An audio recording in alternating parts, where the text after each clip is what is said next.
The Mandela effect. That phrase never really meant anything to me. Spooky, I guess, but it wasn't something I thought about for more than 5 minutes. I mean, honestly, until college, I didn't even know what it was. I'm not one for conspiracy theories or ghost stories or anything like that, so what would you expect? I wish I was still so ignorant. It all began in my life science class. I was 20 at the time, and it was pretty close to the end of the fall semester at FSU. My professor, Dr. Arnold, had given us our finals early because she had a hat and didn't want us to be studying for everything at once. She figured doing our finals before everybody else's gave us time to study hers without any distraction, and then gave us time to study everybody else's with a little less stress. I loved her for that. But part of me wishes she never had decided to bless us that way. On the last day of class, most people skipped. Everybody knew we weren't really doing anything and everybody just wanted to be done for the semester. Still, some of us were bound by the attendance policies on our scholarships, and others, just out of courtesy to Dr. Arnold, showed up. I personally was present because I loved her class. 1 more hour and 15 minutes of her teaching was a win for me, and hell, I had nothing better to do. She began the class slightly different than she usually did. Would often start out with a current event from earlier in the week. Something about GMOs, the dramatically declining population of giraffes, or something else related to life science. But today, we looked at an older article, and something far from relative to biology. It was about the Mandela effect. I'd never heard of it before. Most of us hadn't. But she was passionate about it. The old lady was usually pretty sprightly while teaching, choleric when somebody disagreed with her, but man, today she was ecstatic. Alright, to those of you considerate enough to show up to my class today, I have a treat for you. I'm going to teach you all about something that you'll probably never forget. Or maybe you'll blow it off, I don't know. But if this intrigues you like it did me, I'm sure you'll be happy you arrived. Can somebody tell me when Nelson Mandela died? Everyone looked around confusedly. Then a girl raised her hand. He died a couple years ago, 2012 I think. She slowly nodded, studying the class like she was waiting for something. And she found that something. Seagrave, she pointed at a boy in the class. Why the confused face? Well, I thought he died like a while ago. The 90s or something, in prison. She beamed with delight. Well, class? Is Amanda right, or Cole? Everyone seemed conflicted. Most of us were like me and honestly had no clue. But a couple people agreed with Cole, and one other person agreed with Amanda. Amanda, Dr. Arnold commended. You're closer to correct. He died from a respiratory tract infection on December 5th, 2013. But why did some of you think he died in prison in the early 90s then? Several of you thought that. But she motioned at one of the guys to explain. Where'd you come to that conclusion? I could swear we learned that in 7th grade, in my world history class. It was part of Black History Month. Yeah, same here, one of the girls nodded. Black History Month when I was a kid. He died and then there was this thing about his wife trying to sue some company. Exemplary. Dr. Arnold was more complacent than I've ever seen her. You remember all this being said, except, strangely enough, it never was. None of this was ever said. Look it up. Go to Google and search Nelson Mandela death. You'll find nothing about the 90s or a prison. For that matter, type in Nelson Mandela prison death. You won't find a CNN article or a documentary about his funeral, which was televised all over the globe. You won't find his purported cause of death, and you'll find nothing about the riots in South African cities afterwards, because none of it happened. This left me a little weirded out. Most of the class was silent now and waiting for her to make sense of it. It's a phenomenon known as the Mandela effect, she grinned. A complete mystery, an enigmatic anomaly on Earth with no scientific explanation. And from that point, the hour and 15 minutes flew by. I thought 5 minutes had elapsed when it was time to be dismissed. It left me absolutely mind-boggled. Basically, it's this theory that Nelson Mandela did die in prison in the 90s, but then something happened that somehow reversed this event, and he went on to live decades longer, before dying again in 2013. Though some of us don't remember Mandela dying in the 20th century, others do. They remember the news coverage, the papers, the heartfelt speech from his widow, but all of it vanished from the universe when this event took place and rewrote history, and all that's left is this huge collective memory. These people that know he died like this, and all remember that same thing somehow, but it's wrong. Personally, I don't remember being told Mandela died in the 90s, but a lot of people did, and do. There are two theories behind it. The first and less common is time travel. They say that someone went back in time and altered an event just slightly, but it created a ripple effect that resulted in something changing dramatically. Here's a made up example. Bob married Sally. Bob and Sally met downtown sometime back in August of 2005. Bob's dog just got run over and he was grieving, and when he saw Sally walking her dog, He couldn't help but walk over and talk to her. Before long they were in love and married. Well, then, Jake goes back in time to the same town around the same time. Jake's driving on the road about the same time Bob's dog got run over. But since Jake's driving and he's in front of the car that hit Bob's dog, and since Jake is a better driver, he comes to a halt and never hits it. The dog runs back over to Bob completely fine. So now, when Bob goes downtown, he doesn't think twice when he sees Sally walking her dog, and they never say a word to each other. They get married to somebody else, and now their son, who could have cured cancer or something, never exists. But time travel is believed to be entirely fictional and improbable. The more common theory is that there are several universes, all alternate, and that sometimes they rub shoulders or essentially cross paths. Like two cars in a really minor accident, a fender bender. Universe A rear-ends Universe B, and almost everything is the same, except Universe A needs a new bumper. While in literal terms, now something between Universe A and Universe B is swapped. Nelson Mandela lived to 2013 and died of respiratory tract infection and not in prison in the 90s. And now, everybody in Universe B thought he died from a lung infection instead of an African jail. This one's the commonly believed one. After Dr. Arnold's class, I looked more into it, and there are other examples too. Take the Berenstain Bears for example. We all read those books as kids, or at least our parents read them to us. Well, without looking, how was their name spelled? Berenstein? Berenstain? Which one? If you said Berenstein, you're one of thousands of others that would bet their house you are right, but you're wrong. It was never spelled that way. And what about Curious George? Did he have a tail? What position is the thinker making? Is his fist pressed against his head, or is his hand not even balled up, slumped into his cheek, his fingers extending all the way to his chest? Curious George does not have a tail, and the thinker is doing the latter position. These things may seem silly, but if they're wrong, why do so many people believe them to be true? Personally, I have my own theory about the Berenstain Bears and Curious George. When you read the name Berenstain, it looks Jewish or German, and like many Jewish or German surnames, you think of it as ending in Stein instead of Stain. Take for instance Goldstein, Pearlstein, Hal, Einstein. We all know that name, Berenstain. Berenstain just doesn't look right, and over time our minds filled in the A with an E. Same with Curious George. He's a monkey for God's sake. Of course we think he has a tail. He's even commonly portrayed hanging from a vine with his head down and his butt up in the air as if he's hanging from his tail. There are more like the power of suggestion through external factors. Our memories of these simple things were altered. But then you have the thinker, King Tut's burial mask, and Nelson Mandela, of course. If the thinker really is posing with his hand in a relaxed, non-curled, flat motion pressed against his cheek, which is folding over his knuckles, why do we remember his hand completely balled up and resting against his head? And not just us, but popular cartoons depict it that way as well. Why do so many people make this mistake? And King Tut's burial mask, what is on top of the mask right between his eyes? There's a figure depicted there, an animal to be more specific. For those of you that thought, snake, duh, you're like me. But you're wrong. At least partly. There is a snake and a bird. A bird that looks so outlandish and unnatural on that mask that I can't even look at it without shaking my head. There couldn't have been two animals. That looks ridiculous. Look it up on Google and see for yourself. I remember in 6th grade, I had a world history textbook with that burial mask on the cover. I looked at that thing every damn day. Hell, when I was nodding in class, that's when my eyes fell down onto the cover of that book which was sitting on my desk. I never saw that bird.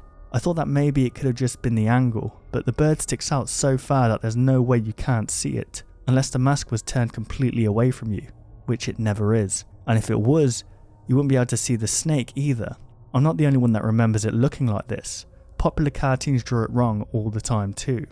But there was always a bird on that thing since 1323 BC. Well, enough of my rambling. You might be wondering what all of this has to do with me. See, after Dr. Arnold's class that day, I couldn't get this off my mind. I was so spooked out by it, so morbidly intrigued that it just occupied my thoughts. I felt like a victim of it, but still it wasn't some grand epiphany of mine, some life-changing philosophy. After all, I was too busy studying for exams to ponder it that often. But all that changed when I sat down with my friend Asher a week later for breakfast. Asher and I had been friends since 1st grade. We met at Towers City Christian Academy in Michigan, in a town with a population of less than 10,000. It was always freezing there, dreary and grey and silent. You could see the whole town from a 5-story building.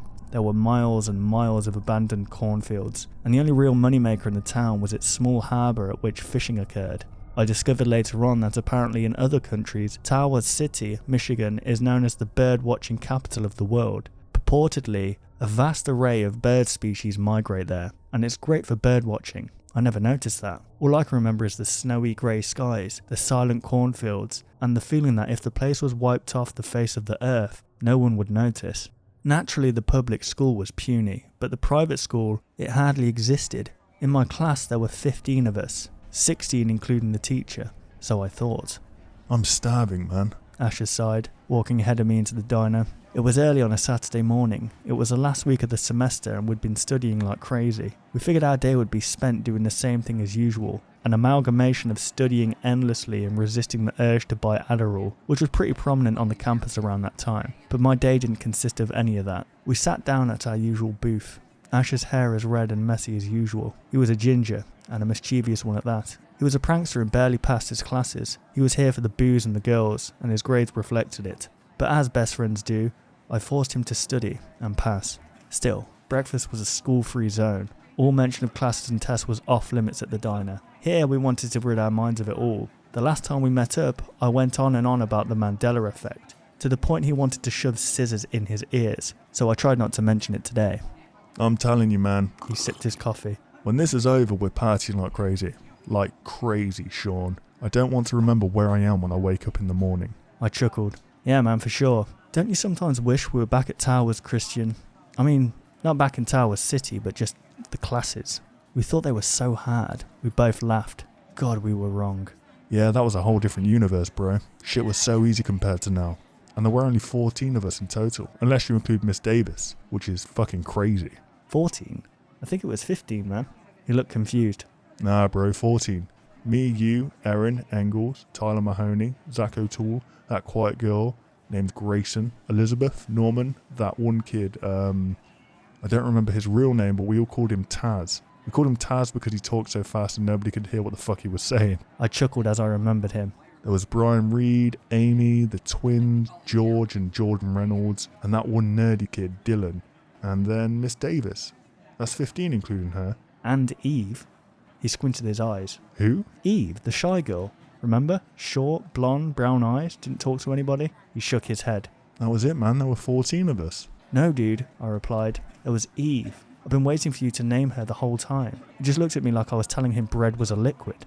Asher, are you messing with me? Stop, dude. I'm not messing with you. There just wasn't an Eve. I distinctly remember 14 of us. Remember? 4 girls, 10 guys.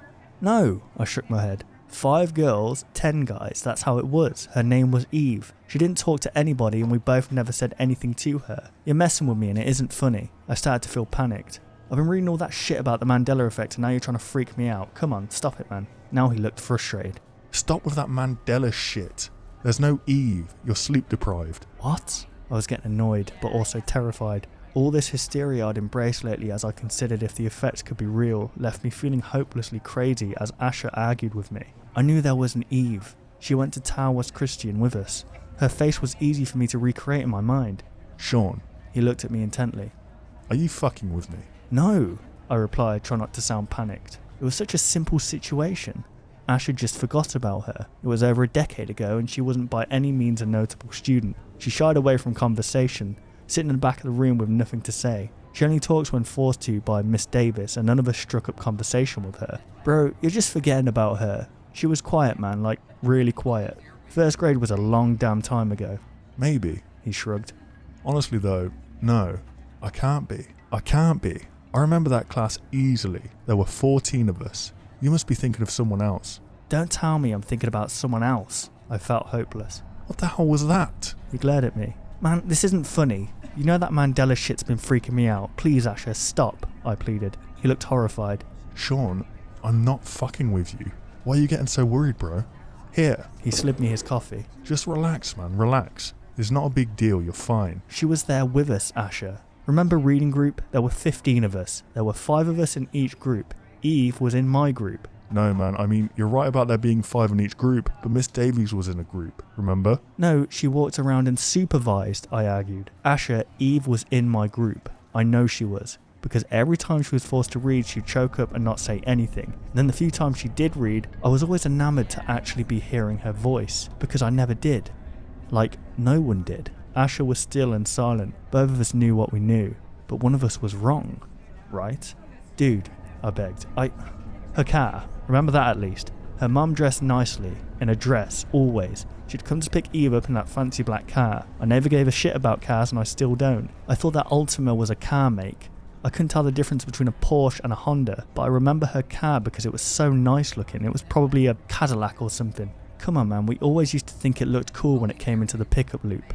Her mum was the first to arrive every day, and Eve would get up quickly from her lone corner on the bench and trudge over to the car, and her mum would come out, dressed nicely, even if it was snowing, and hug her every single time. And she always smelled nice because her mum hugged her every morning too, and got her perfume on her. Now Asha actually looked worried. Sean. He shook his head. I don't remember her. I'd say you're thinking of someone else from another school, but we've gone to the same school since first grade, and I don't remember her. Ever. Maybe it was someone you met in preschool. No, we both talked about her. She was in my reading circle in Miss Davies' class. What about after that? You're only talking about first grade.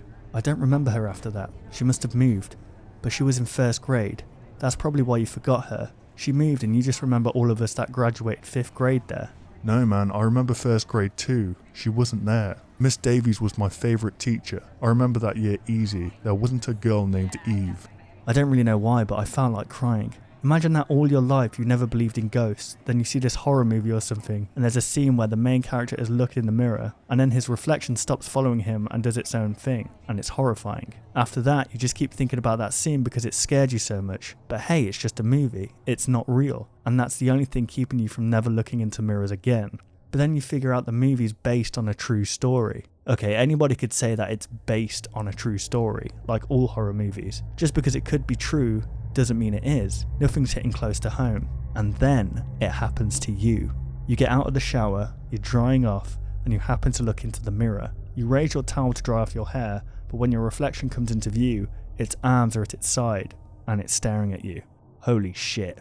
You're terrified. It's real. It's happened to you and there's no denying it. That's how I felt at that table. Maybe it wasn't as concrete, but I knew Eve was in that class. I remembered her like the back of my hand, but Asha didn't. Not at all. It was just like the bird on King Tut's burial mask, like the thinker's flimsy hand stretching the skin of his cheek, like the absent footage of Nelson Mandela's huge funeral in the early 90s. I felt like I was going to have a panic attack. For the rest of the day, I didn't study anything. I was too overwhelmed. I tried my hardest to assimilate Eve into a preschool memory, but she was incompatible. She didn't fit. She didn't fit in my old church. She didn't fit in my neighbourhood growing up. She didn't fit anywhere but Miss Davis's first grade class. Finally that night, I called my mother on the phone. At this point, I wasn't entirely convinced I was witnessing the Mandela effect. Some part of me figured Asha just had smoked too much reefer in high school and forgot about her, and I knew how to find out if I was right. I told my mum that she wouldn't hear much from me this week because of all the studying I'd be doing, which she totally respected, so she was pretty surprised when I called her. Hey Sean. She sounded excited. What's up? Hey Mum, I wanted to ask you something. Do you remember a girl named Eva in Miss Davis's class? A short blonde girl with brown eyes. That's a random question. She replied. No, it doesn't ring a bell. On your 7th birthday you invited over all the kids, but I don't remember an Eve. Yeah, I invited her but she didn't come, I remembered. She was really shy. That's probably why you forgot about her. Well, I have some pictures of you in first grade. I could send them to you and you could point her out to me if you see her in them. Why are you asking anyway? Well, Asha doesn't remember her either. It's just weirding me out a little bit. I chuckled, trying to hide my nervousness. Yeah, it'd be cool if you sent those pictures. Do you have the one of the whole class? The one with all 14 of you? The words left me severely uncomfortable. 15.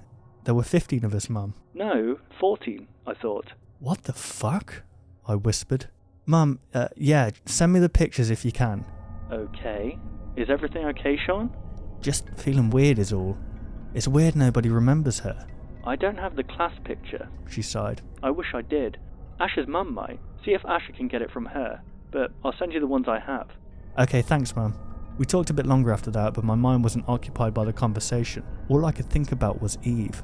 I could remember her short body, her perfect posture, the quaint dresses she wore to class. I could remember her scent that to this day still appeared sometimes in supermarkets or in a lecture hall for a fading second, just long enough to remind me of first grade. I could remember her voice when she finally worked up the courage to read in our reading circle. I could remember everything about her. I knew I'd be able to point her out if she showed up in any of the pictures. Still, what bothered me was this. The Mandela effect is a smooth criminal. It's articulate, pinpoint, exact. It leaves no trace behind. Here's what I mean. The Thinker, for instance, a lot of people remember taking pictures with it. They know the Thinker didn't look the way it does now when they took the picture, so they go back and find their old vacation album, brushing the dust off and reluctantly finding them posing with their ex-wife before the statue. And all the work and awkwardness of thumbing through the old album was for nothing, because in the picture, the Thinker is doing exactly what they remember it wasn't doing. Even weirder are the pictures that went viral of people standing in front of the statue posing with their fist against their head. They're in front of the damn thing. Don't you think they'd maybe notice if it wasn't doing what they thought it was doing and not pose incorrectly right in front of it? But maybe they're not complete idiots or just downright oblivious. Maybe when they took that picture there, it was pressing its fist against its skull, and then, when the Mandela effect occurred, at some untraceable, inexact moment in time, the picture changed, but only the statue. It left everything else that wasn't the statue the same, resulting in the bizarre image of people posing incorrectly right in front of it. I knew that if this was the Mandela effect I was dealing with, there'd be no print at all to receiving these pictures. Whether or not Eve was standing there when the picture was taken 13 years ago, she wouldn't show up in them. The only way to catch the Mandela effect is through relative things, like the people posing wrong in front of the statue, and this wasn't relative. If the universe pulled Eve from existence, then she wouldn't be present in any of the Polaroids, but I wanted to check anyway. Maybe something would stand out. My mum sent 4 pictures. The first was of me, Asher, Brian Reed, Taz and Norman playing at aftercare one day in the mud. The second wasn't useful either, just me and Asher sitting at a picnic table one night at open house. The third picture, however, was interesting. It was of the Christmas concert. All 15 of us were taught 3 church songs to sing at the concert, and our parents came and watched. It was humiliating for all of us, except maybe Erin, who was born to be a star, but it was especially embarrassing for Eve. This photo jogs my memory immediately, and what made it so strange was the formation of the girls. In the picture, you can see all of us on stage. There is a one riser on the stage, and some of us were standing on it, while the others were standing in front on the stage itself. On the left side are the boys, 5 in front and 5 on the riser.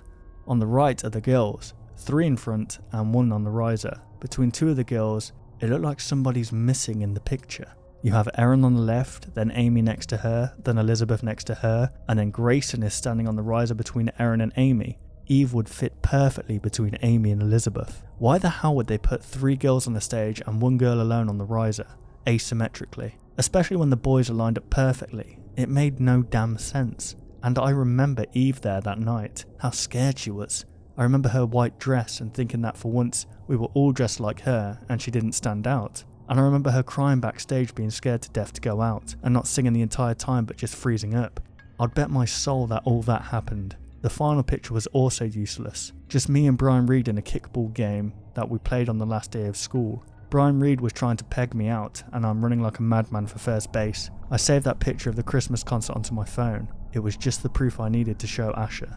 The next day when I ran into Asher, I showed him the picture. To my surprise, this actually affected him. He seemed nervous when he started to consider how weird the picture looked. He told me that if I had mentioned Eve now, after he'd seen the picture, he wouldn't have just thought it was a coincidence. But since I mentioned Eve before of us had seen it, that made it a lot stranger. Still, he wasn't ready to believe in the Mandela effect, not like I was, but he was curious enough to ask his mother if she had our class picture. She did. Both of us waited anxiously for her to send it. I couldn't remember anything about the picture. Still, I wanted to see if there was a strange placement of students like the Christmas concert, and so did Asher. When he got the message, both of us were shaking with anxiousness. The moment I saw it, I gasped. "Remember," I jumped, "the bee sting!" Huh? Asher flinched, startled by my screaming. "Asher!" I grabbed him. "See how we're standing like that? It was because of Eve." Miss Davy stood in the middle of us, 7 of us on her left, and 7 of us on her right. Those on her left were slightly turned to face her, thus the left sides of their faces were showing and the right side were blocked, and those on her right were turned leftward, so their right face was facing the photographer. What stood out was the ample negative space in the picture. When groups pose in this fashion, it's a way to shrink the size of the group. Usually the cameraman has trouble fitting all the people in the shot, and thus they form this way so they can all scrunch up and fit, but still look natural. But in this picture, it's easy to see that we had more than enough room to stand correctly and still fit. That wasn't the reason we stood that way. "Asher!" I felt as if I'd stricken gold. We're all posed like that because Eve got stung by a bee. We were going in to take the picture and she got stung right underneath her right eye. Her face got all swollen and she was crying because she didn't want to look like that in the picture, so the photographer said to pose like this, and Eve could turn the left side of her face to the camera. Dude. Asher scratched his head. We just posed like this so we could save room. No, we didn't. There's no reason to do that. There's so much room on the left and right side, it's unnatural. We wouldn't have done it for that reason. I don't remember anything like that happening, man. Honestly, this is starting to weird me out. I think we should just forget about it. I can't forget about it, I replied. She was real. I can't believe nobody can remember her. There was only one option left for me to do. I had to have a reunion with them. If we all met up and others of us remembered Eve, I'd know I wasn't crazy. Most of us hadn't spoken in years. Still, I had Erin as my friend on Facebook. She talked all the time about having a reunion now that we were all in our 20s, and I knew if I mentioned it, she'd ruthlessly try to put it together. I contacted her that night and she was completely on board. All of us were about to be free from college for winter break, and I suggested we meet back in Tawas City. I was going down there anyway to see my family for Christmas. My mum had long suggested I throw a reunion at the house. She said she'd be honoured to host and cater it. When I told Erin about it, she couldn't be more compliant. She assured me she'd contact the others. All 15, she said. My heart raced. I asked, all 15? Yeah, she responded. All 15. Us and Miss Davis. And at that moment, I felt another sense of dread. Erin always tried to keep the group together. Her forgetting Eve meant something was seriously wrong. When December 18th arrived, I was shocked to pull into my old driveway. I hadn't been there in years. Usually on Christmas, they came down to Tallahassee to visit me. It wasn't anything against them, I just hated Tawas City. Around Christmas time it was freezing cold, and most of its residents went south for the winter if they could afford it. It was a ghost town, and a frigid one at that. My parents had picked me up from the airport and driven me here. The entire way I reminisced. As we passed through the frozen over cornfields under the bleak white sky, I felt like I'd been here yesterday. Nothing was different. It was all completely recognisable. Perhaps the only difference was some of the old buildings looked somehow even older, even more decrepit and abandoned. Throughout the drive, and especially when I got back to my house before anyone else arrived, really all I could think about was Eve. I felt closer to her here in this ominous, forgotten town. Back entrenched in the snow, something I hadn't felt in years, I sensed that she was in arm's reach of me. I knew that if I were to ever find closure, it would be at this reunion. If just one other person remembered her, then I wasn't crazy. Then the Mandela effect was real, and Eve was real, and Asher was wrong. God, I prayed for that closure. At 4 o'clock, all of us that could make it arrived.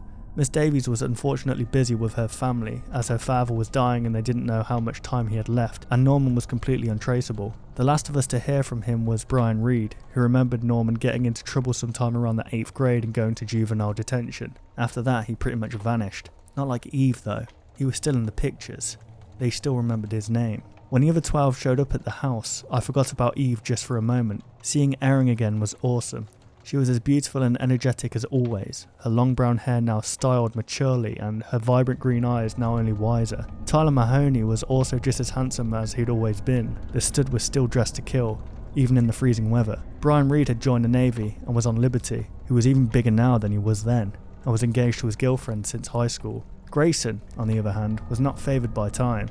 She looked older than she was, remained far shorter than most of us, and her face was covered with acne. Still, she was a lot more outgoing than any of us could remember.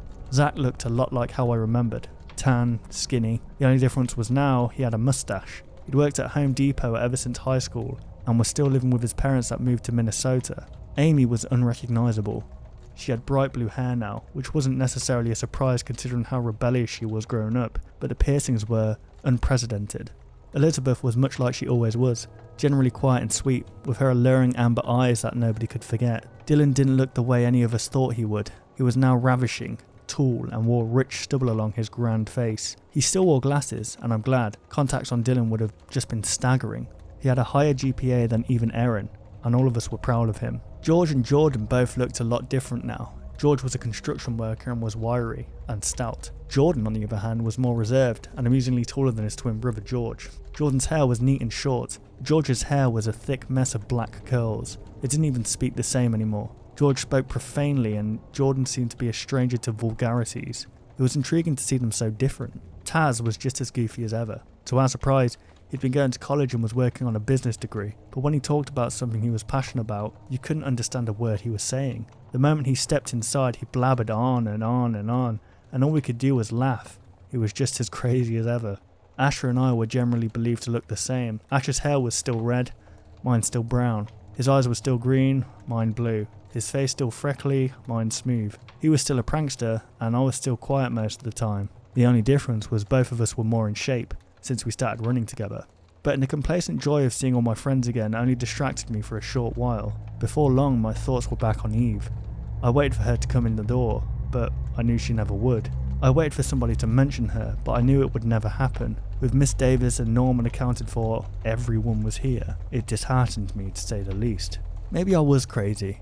Maybe I read too much about the Mandela effect, and that bee sting thing was just the power of suggestion, and that Christmas concert picture was just weird. Maybe I dreamed of Eve once, or she was in my preschool and I just screwed it all up in my head. There was no way to be sure. After dinner, we all went into the living room and talked. I tried to enjoy myself, but something just felt wrong. Eve should have been there. It bothered me so much that no one had asked about her, and I knew I had to bring her up. But I didn't want to look crazy. Asher had asked me not to mention her, and I didn't want to annoy him. I also wasn't prepared to hear them tell me they remembered her. What would I do then? I wouldn't be delusional, but then what? The horror of trying to accept what became of her, that would be close to impossible. I wanted so badly to hear from someone that she was real. But I didn't know how I'd ever forget her if I had to really imagine the universe forgetting her, bumping shoulders with some alternative dimension and ripping her from the snowstorm of Tawas City to some other place light years away, most of it looking the same with the exceptions of a few things that were just eerily different. I wanted to stay quiet. I wanted to just forget about her, but I knew that wasn't an option. I didn't know what was more disturbing to me, the Mandela effect happening so close to home in my life, or me being this delusional. Either way, I had to know. I couldn't hold it in any longer. Hey, guys, I spoke up nervously. I need to ask you all a question. Asher looked disappointed. What's up, Sean? Brian Reed asked. Look, this might sound, weird, but where's Eve? I was thinking that this whole time, Tyler Mahoney spoke up, and my heart stopped. I wasn't crazy. I wasn't crazy. Somebody else remembered her, and no one else did. There was confused silence devouring the room now. Asher looked as if he'd seen a ghost. I myself was horrified and at the same time overwhelmed with relief. Eve? Erin asked. Eve who? I don't remember her last name, Tyler replied. Quiet, short, blonde chick. Wore a dress all the time. Holy shit. Asher muttered, bewildered.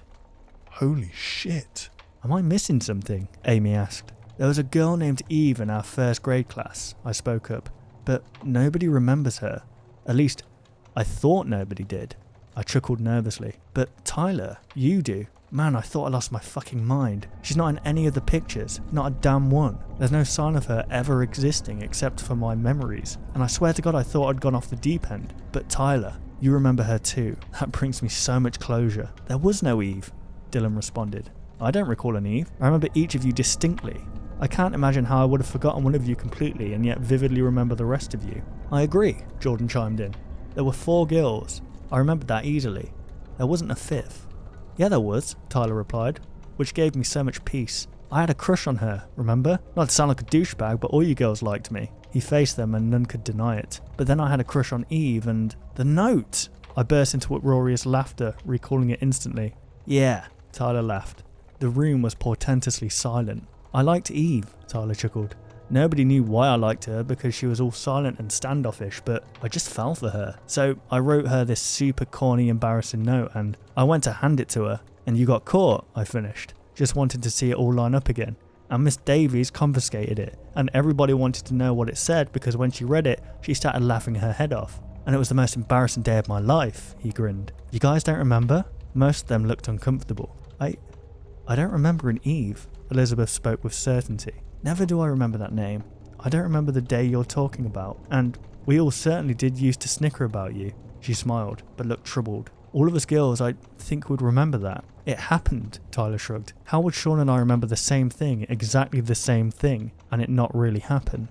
And how would everyone remember the thinker's fingers balled in a confident fist when they are in fact flaccidly poking his chest? And how would everyone remember King Tutankhamun's burial mask with its lone snake and its crowning feature, when all along there was a lucid, brightly constructed bird immediately beside it? And how would everyone remember Nelson Mandela's untimely fate in a downtrodden South African prison, resulting in monstrous civil unrest? Vividly recorded footage of his ubiquitously aired funeral, and the tear-jerking lamentation delivered by his widow in his passing, when all of it never fucking happened. It's because something disturbing and unthinkable occurred, something that none of us will ever explain happened, emasculating the thinker's resolute stoicism to a pose of deep uncertainty, producing the unnatural bird like a blackhead on King Tut's burial mask, and turning Nelson Mandela into a zombie who lived unnoticed until he passed away again in 2013, leaving those of us remembering differently absolutely baffled.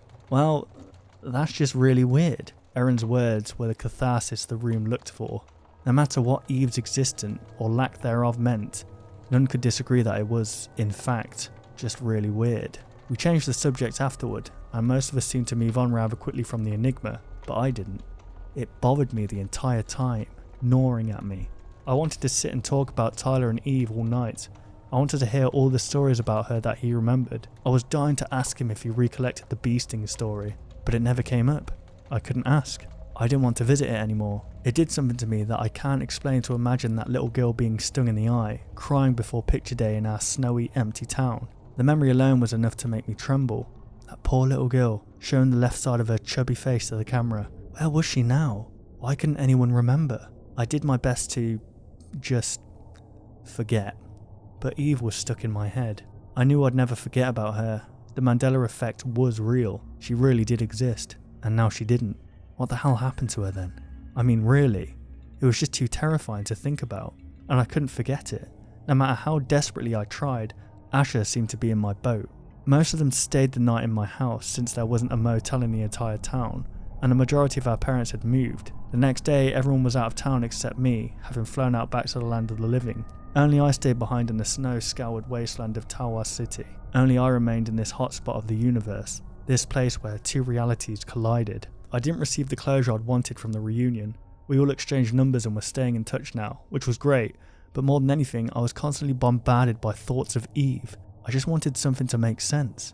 I stayed awake late at night thinking about her voice that I could so simply recall, reading to us "There is a bird on your head" and Max's words. I remembered her so scared at social events and huddling through the snow, still wearing a dress, though adorned with mittens and a scarf, toward her loving mother, where they'd hug outside her fancy black cat.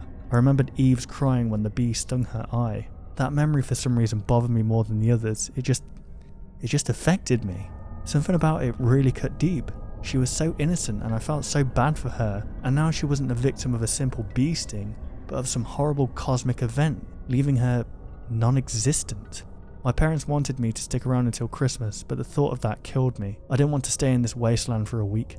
I hated it, and now I was scared to death here. Would I get ripped from reality into the cosmos? It happened here once already. This mystery just consumed the town to me, drenching it and leaving me constantly reminded of Eve, the girl that stopped existing. Days passed and all I did was sit in the living room and watch TV. I enjoyed seeing my parents when they were around, but both worked, and this meant I spent a lot of time alone at the house, which I abhorred. Eventually I dug through my old closet to find something that might be from the first grade. I didn't find anything. I did, however, hold in my hands the picture that Eve was yanked from, the one where she should be between Elizabeth and Amy, but she isn't. She's not there. And there's just that unnatural space in between. Bastard universe, it's so smug, so omnipotent, that it can leave clues as gaping as this, and yet still, there's just no way to prove she's real. But then, on Christmas Eve, it happened. I got a text from Tyler. "Sean, I read up on the Mandela effect. That shit's got me fucked up. I think that is what happened, but I remember something now that might prove Eve existed for sure. The note I wrote her. You stole it. You took it off Miss David's desk and gave it back to me. But then I told you to keep it and throw it away. You told me later on that you never threw it away, but took it home and showed your parents and laughed your ass off every time you read it. Where is it? If you still have it, it will be proof." "Holy shit," I gasped when I read the text. "Holy shit, you're completely right, Tyler. I'm going to find that note, I swear to God. I will, and when I do, I'll send you pictures. Then we can prove she's real for sure." Now I know what some of you are thinking. Wouldn't the note not exist too? Well, no. See, when the Mandela effect occurs, Only things directly relating to what was changed are altered. That's why the people posing in front of the thinker are still posing wrong. That's why the cartoons in which King Tutankhamun's mask has one snake on it and no bird. The only thing that changed is the real deal. So the actual pictures of Eve, they're gone. She's been pulled from them, and there's not a trace of her remaining but the note. If I found it, it would be just the proof I needed. It would mention her by name. My dad told me that I could feel free to check the storage unit for the note. Apparently there he'd placed a lot of crap I didn't clean in my closet growing up, and if it was anywhere, it would be there. I even faintly remembered stealing it now like the rotten kid I was and reading it from time to time for a good laugh. Some part of me wanted to wait until my dad got off work to check the storage unit with him, but I knew somehow that I'd never find a note if he was there. I felt like I had to do this alone. I drove there through the snow on a day just as bleak and silent as any other in Tawas. I passed the lonely cornfields, the ominous tower-like silos, the seemingly empty fish shops and the frozen harbour. It was all just how it always was. When I got to the storage unit, I was strangely horrified.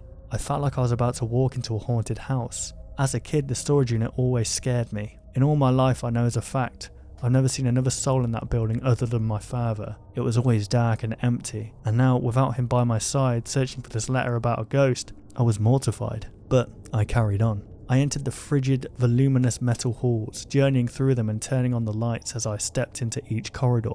Finally, I arrived at our unit. I dreaded lifting the door. It made a frighteningly loud creak. It unsettled me to hear it, even though I was the one making the noise. I lifted the door as quietly as possible, which wasn't quiet at all, then began my hunt. I looked for over an hour. I could barely reach the boxes in the back, and each one was filled to the brim with junk, usually sporting a silverfish or two. But then, I found it. My baseball cards. These were from first grade. They were in a plastic container barely visible under the pile of junk in which it resided, but I grabbed the box, sliding it out of its tomb and into my arms. I opened the container. Inside were the baseball cards, a Berenstain Bears book, fucking creepy, and spelled with an A of course, some doodles and old notebooks, and a folded up letter. I recognised it instantly. I held it in my hands. Now, in the lonely, cold, silent, eerie storage unit, I caressed the piece of evidence the universe forgot. I slid open the old paper, hardly able to breathe as I searched for the name. I unfolded it. Dear Eve. That was all I had to read. Dear Eve. Dear Eve. Dear Eve. I folded it up, I slid it in my pocket and took a long deep breath, leaning against a pile of dusty boxes. Eve was real. The girl that stopped existing was really here once in this graveyard of a town, and I wasn't crazy. And somehow, someway, two universes collided, and Eve was ripped into oblivion by the silver fingers of the cosmos, vacuumed from existence without a single trace except my memories, Tyler's memories, and the note in my hand. What happened to her? Where was she now? Was she alive? Where was that sweet, quiet, sobbing girl? And would I ever know? Probably not. She's in a place where Curious George has a tale, and where children grew up reading the Berenstain Bears. She was taught that Nelson Mandela died in a South African prison, and when she pretends to be the thinker, she isn't posing wrong. I hope. Or maybe she's nothing now. Maybe the universe made a tragic mistake, and that harmless girl will never trudge into her mother's loving arms again, but instead spend eternity scared to death, trapped in the swirling grey snow. I have no idea, but as I sat there, all I could do was imagine the ghost of her sitting there with me. I felt so close to her in that place that time forgot, in that meaningless metal room trapped in a town in which the universe made a mistake. When I finally flew back to Tallahassee, I couldn't be more relieved. I vowed that I would never return to Tawas City, Michigan, no matter what the reason. As far as I was concerned, it was better left behind, like Eve was. But like usual, I just couldn't escape her. I texted pictures of the note to Asher and Tyler. Both were equally as messed up. We all just tried to put it behind us though, and then Miss Davis updated her Facebook. I'm sorry I couldn't make the reunion, she posted, but I just want to say that I'll make the next one for sure, to my favourite class ever. She also published a picture, a drawing from Elizabeth. It was a drawing of the class. It was clearly drawn by a child, amateurish, simple, messy, in coloured pencil. But simple as it was, there was nothing normal about it. It was a drawing of 10 little boys and a drawing of 5 little girls. A drawing of a short blonde girl with brown eyes and what could only be distinguished as a dress. I don't know how anybody else reacted to that, but I know I'll never unsee that image. Even now, all these years later, sometimes she comes to mind. I can't help it. I've seen horrible and unexplainable things in my life. 2 towers destroyed by hijacked planes for no reason at all other than sheer hatred, leaving thousands dead. A preschool invaded by an active shooter that employed military tactics, killing little children, and entirely unprovoked by anything. But none of it affects me more than Eve, the girl the universe forgot.